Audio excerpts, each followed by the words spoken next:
Muito bom dia, boa tarde, não sei que hora que você tá vendo isso. Eu tô gravando quase meio-dia já, então já é boa tarde, boa noite, enfim, muito boa sexta-feira pra nós, bom final de semana já, né? Que sextou, hein? Melhor sextou do ano até aqui. Vamos dar uma olhada aí no pessoal que a gente já costuma trazer aqui, que é o Thiago Leifert e o Felipe Melo, né? O Leifert trouxe os números interessantes em relação à vitória do Palmeiras. O jogo mesmo, o jogo jogado, digamos assim, que dá pra gente analisar algumas coisas, inclusive pra sequência da temporada, né? E depois trazer o Felipe Melo também, com a análise ali durante o jogo, né? Até legal a gente acompanhar isso. E depois tem os bastidores, né?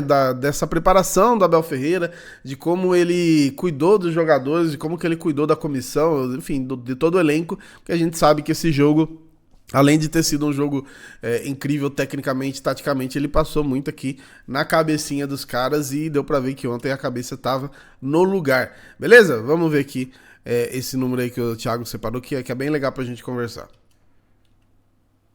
E por que ele ontem? Por que o Fux? Por que o Abel fez isso?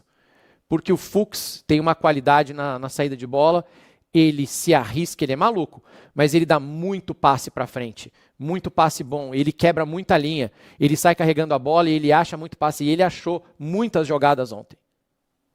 Ele estava parecendo o Beckenbauer ontem, pelo amor de Deus. Bom passe longo, boa presença de área, e o Palmeiras ontem precisava jogar para frente. O Palmeiras ontem precisava que o jogo fosse para frente.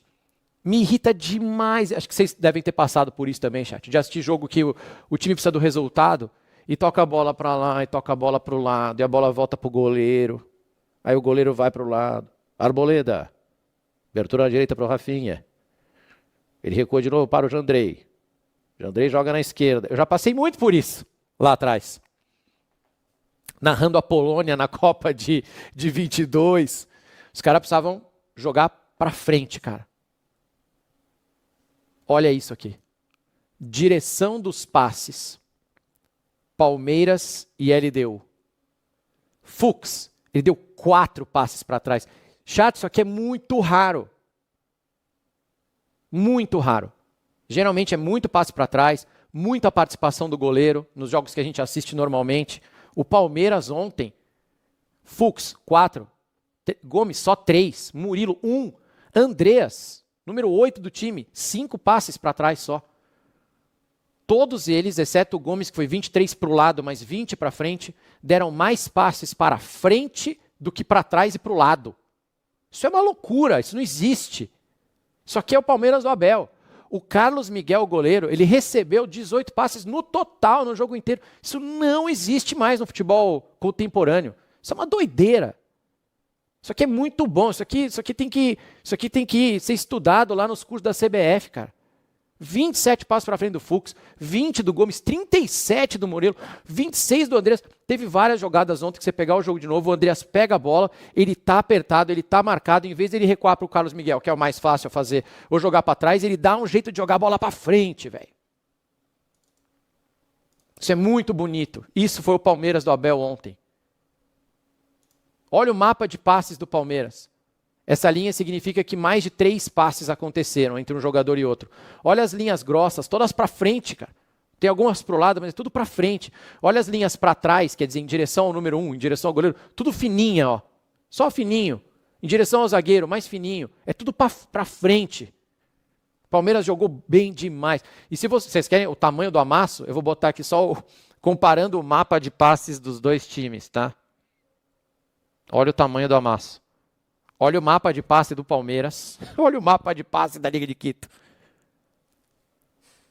Teve jogador ali na Liga de Quito que não recebeu nem 3 passes. Aí não tem flechinha para ele. No mínimo 3 para aparecer uma flechinha magrinha lá. Olha isso. Olha o massacre.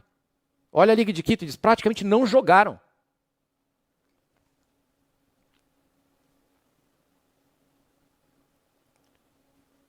E ontem, o desafio, né, chat? Era a ansiedade, diz aí. Vocês estavam ansiosos, os torcedores do Palmeiras? Queria trazer esses números para vocês, né?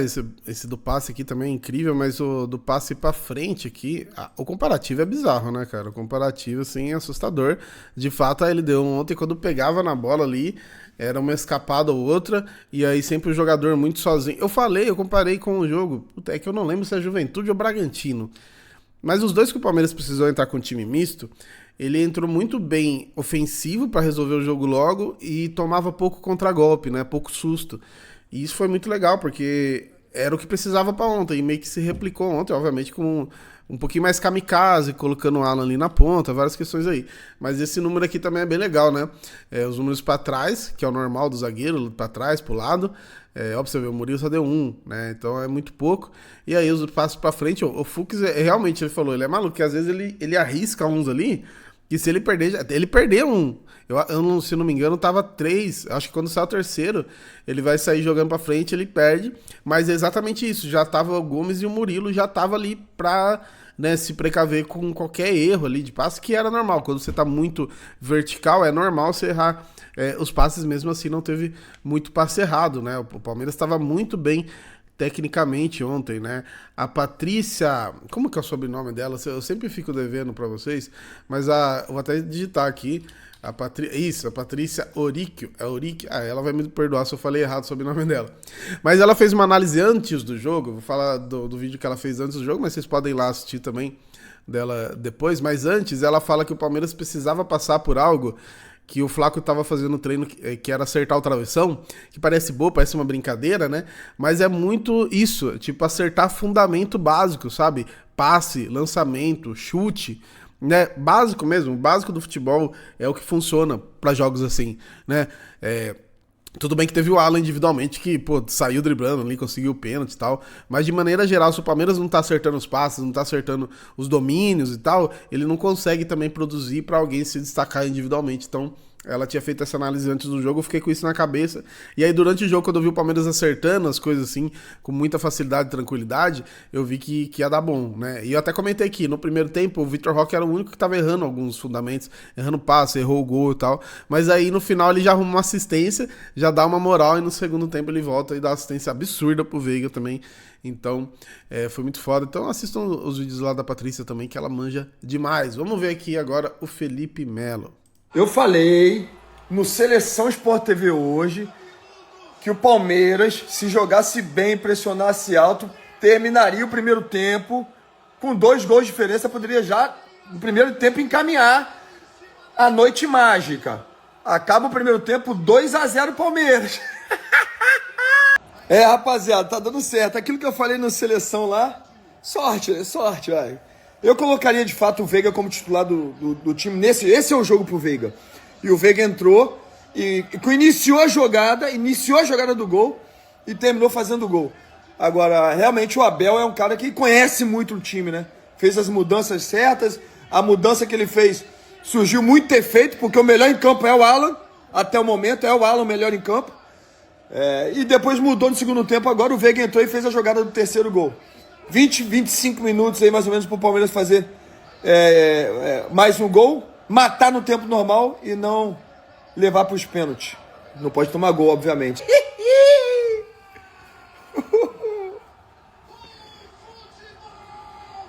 4! Vai mais um, tá? Teremos a final épica. Coloca uma coisa na cabeça de vocês, o porco é louco. O Veiga entrou, mudou o jogo. Agora, o Alan, o melhor em campo, monstro esse menino. Não vai sair do time do Palmeiras nunca mais, né? Espero que não venda. Por favor, Leila, segura o Alan. Ambiente que eu conheço. Eu lembro numa final de... Segura, porque se vender, quando vender, tem que ser uns bom milhão aí. Mas legal que ele falou ali, ele falou sobre o Veiga. Eu não acho, mesmo com o Veiga tendo ido muito bem, eu acho que tem que ficar assim. Deixa ele quietinho lá na casinha, entra quando precisa ali, quando tiver alguma convocação, alguma suspensão, alguma lesão, fica ali no segundo tempo, entra já pilhado, já pra resolver o jogo. Ele entrou ontem já, mano, eu até falei que ele entrou como um torcedor. É tipo o Abel fala assim, ó, falasse pra algum de nós assim, entra lá, a gente entra errando tudo, mas a gente já tá correndo que nem um maluco, né, ou correndo quanto a gente aguentasse ali. E ele entrou assim, E aí, tecnicamente, ele também é muito bom, né, mano? Então foi sucesso pra caramba. E agora, cara, queria trazer pra vocês um pouco desse bastidores aí, né, do Abel, do pré-jogo que o PVC trouxe lá no All Sports, né? Ele falou que o Abel usou mensagens nos quartos, mural das viradas e lembranças da Champions League para levar o Palmeiras à final da Libertadores, e ele falou assim, ó, o trabalho para fazer o elenco acreditar que era possível produzir a primeira virada de 3 gols de diferença na história das semifinais da Copa Libertadores durou uma semana. Então o Abel ficou trabalhando uma semana, não foi só a preleção, aquela preleção que tem no hotel, a preleção que tem antes do jogo ali, foi uma semana trabalhando isso. A gente lembra de uma preparação parecida lá na final de 93 contra o Corinthians, né? Que a gente perde o primeiro jogo e aí o Luxemburgo vai, tira o time, leva o time lá pra Atibaia, a famosa Atibaia do Luxemburgo, e fica ali uma semana trabalhando a questão dos caras. Óbvio, hoje não dá pro Palmeiras fazer isso, até porque tinha jogo contra o Cruzeiro, tem a preparação, os caras, né, morando ali em São Paulo, mas um tempo atrás dava até pra fazer isso daí. Mas enfim, ó, o trabalho motivacional passou por frases espalhadas pelos quartos de todos os jogadores e depois nos vestiários também da LDU. 90 minutos é o tempo da glória eterna, ó. Teve no vestiário da LDU também. A frase acima de um relógio com outra mensagem na parte de baixo do cartaz. Somos o time que faz o difícil acontecer. Durante toda a semana, Abel trabalhou o mental dos jogadores juntamente com o mentor motivacional Thiago Costa.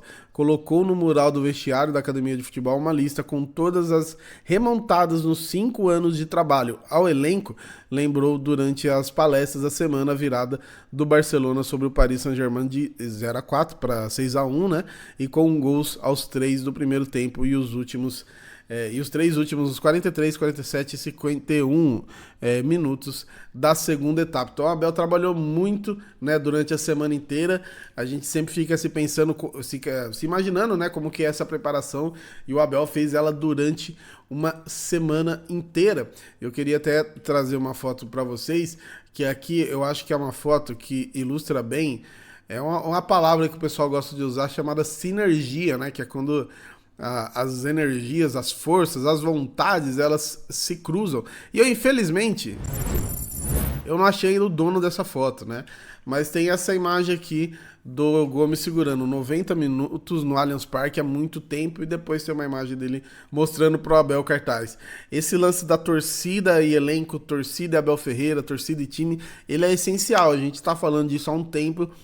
A gente se uniu bastante como mídia também, né? As mídias palmeirenses se uniram bastante com a torcida, com a organizada, com a torcida comum, com todo mundo, porque no final das contas a gente tá pelo bem maior que é o Palmeiras, né, mano? A gente tá pelo bem maior que é o Palmeiras, levar mais uma Libertadores, levar mais um Brasileiro. Eu não sei se vai dar, se ganhar os dois seria sensacional, mas a gente sabe da dificuldade também, porque eu até falei, né? A gente trouxe aqui a sequência.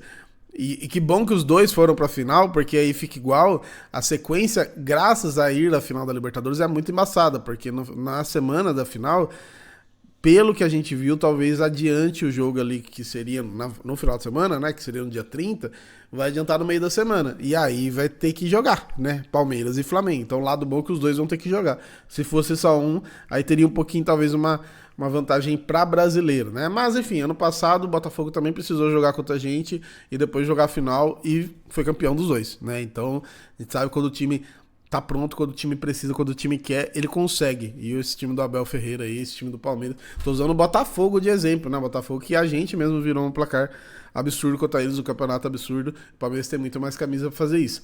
Beleza? Então é isso que eu queria trazer pra vocês nesta manhã. Obviamente que a gente vai trazer muito mais coisa aí. Daqui a pouco a gente já tem que falar de brasileiro de novo, né? Porque já volta. Mas vamos curtir essa vitória, essa virada histórica aí, beleza? Deixa seu like, sua inscrição no canal, muito importante. Tamo junto.